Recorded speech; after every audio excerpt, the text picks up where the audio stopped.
Micah Parsons in Green Bay.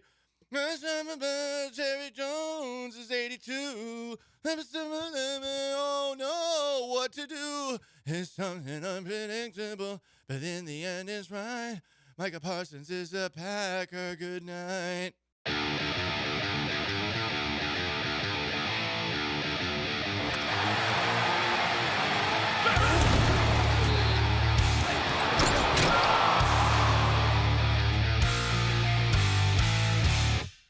Yesterday, after we went off the air, as is tradition, we found out that the Dallas Cowboys were shipping Micah Parsons off to the Green Bay Packers.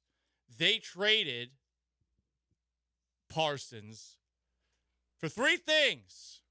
Two of them were first-round picks, and one of them was a defensive tackle named Kenny Clark, who's been a good player in the past, three-time Pro Bowler, but per or Madden, he's like an 83 on Madden and on Pro Football Focus. He's coming off of a mediocre season.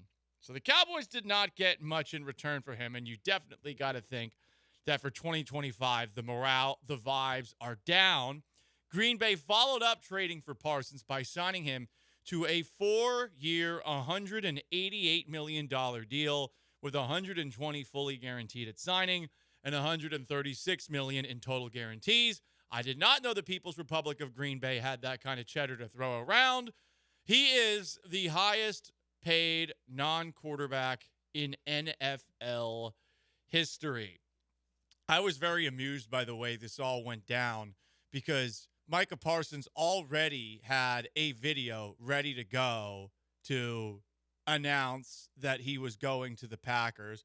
We had seen some rumors over the last couple of days from unverified X accounts that seemed to have somewhat of a following in NFL circles, suggesting that the Packers were being the most aggressive with Parsons, and it turns out that those people were hearing all of the right things. Parsons had a video ready to go, so this must have been in the works for a little bit of time.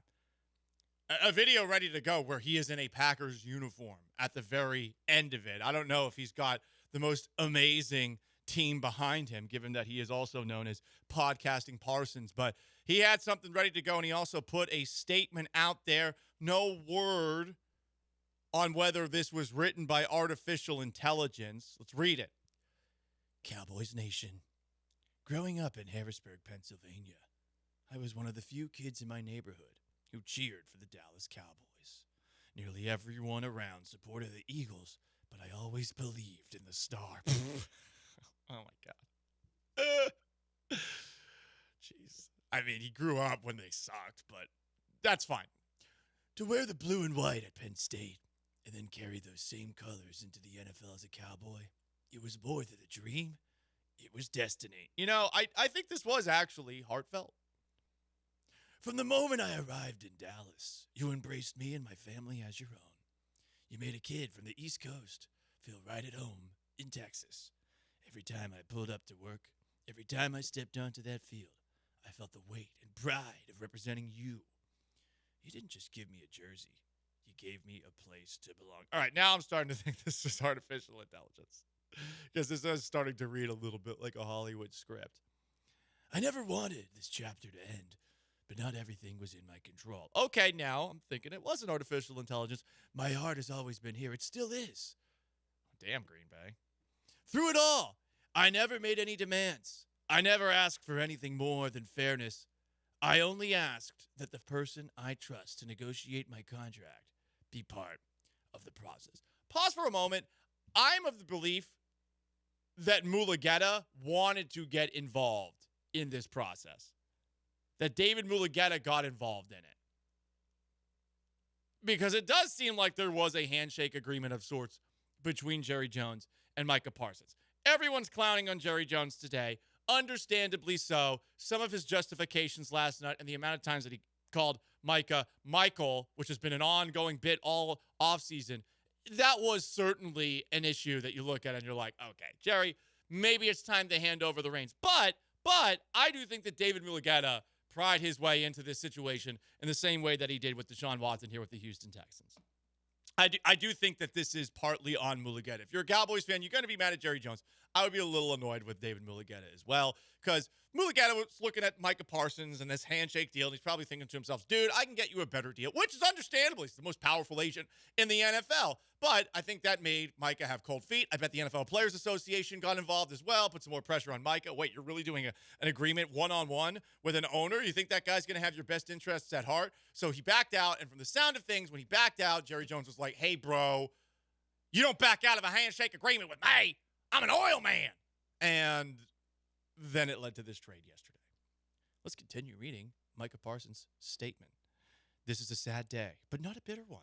I'll never forget the joy of draft night, the adrenaline of running out of the tunnel, or the brotherhood I shared with my teammates, coaches, and the staff who prepared me for every single game. Those memories, mine forever.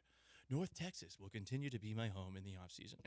Oklahoma, I'll still be here, giving back to the community. Ooh, damn. Key. They gave me so much, and no matter where the next chapter takes me, the bond we've built will never break. Thank you, Cowboys Nation, for every cheer, every moment, every ounce of love you showed me. Wearing the star has been the honor of my life. With gratitude and love, number 11, and then a squiggle for his signature.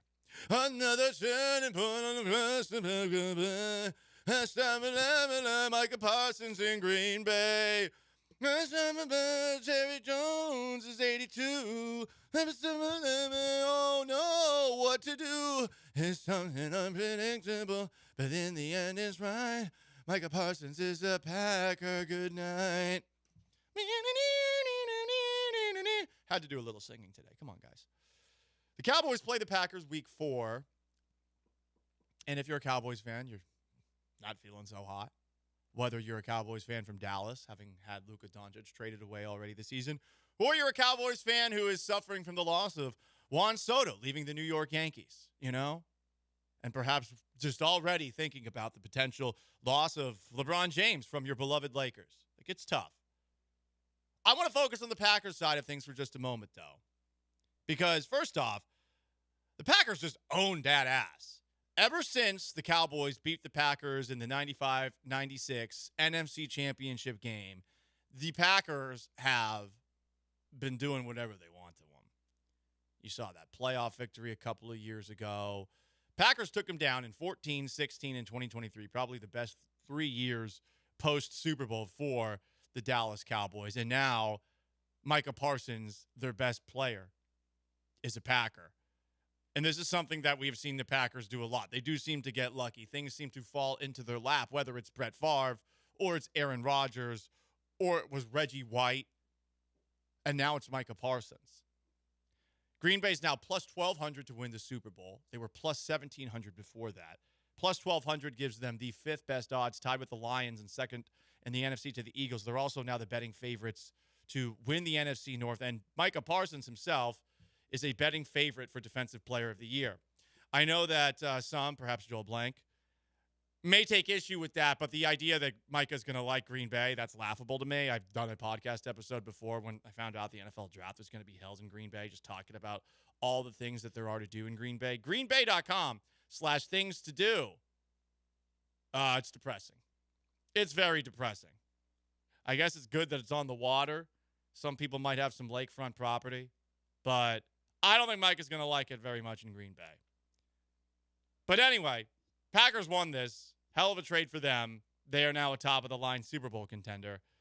As far as the Cowboys are concerned, I mean, we're seeing all sorts of people try to pull the spin out after Jerry Jones and Stephen Jones' 45-minute press conference last night. Oh, look at Micah Parsons' playoff numbers. He only had 1 sack in 4 playoff games. Oh, he didn't have the best attitude. You figure out a way to make your best players happy, and you figure out a way to keep your best players around.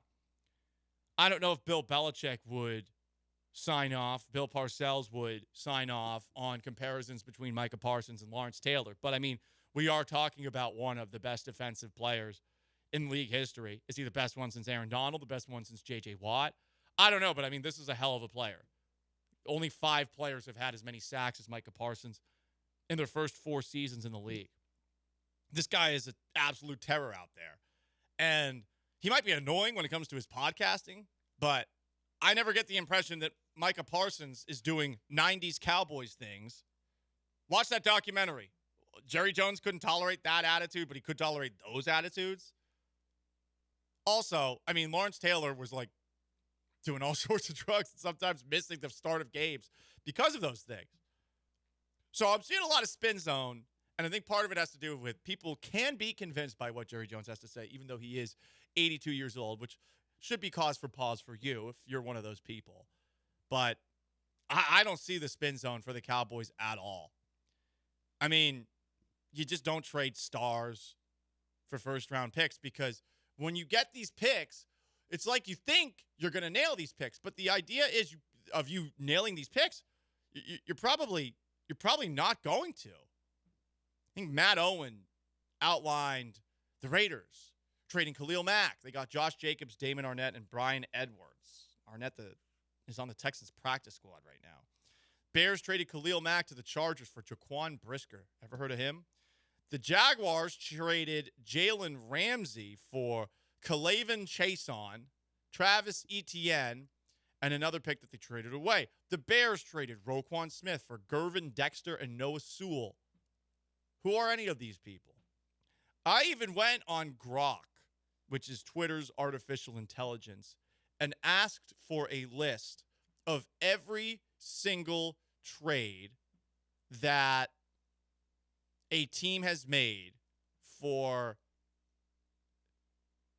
multiple first-round picks.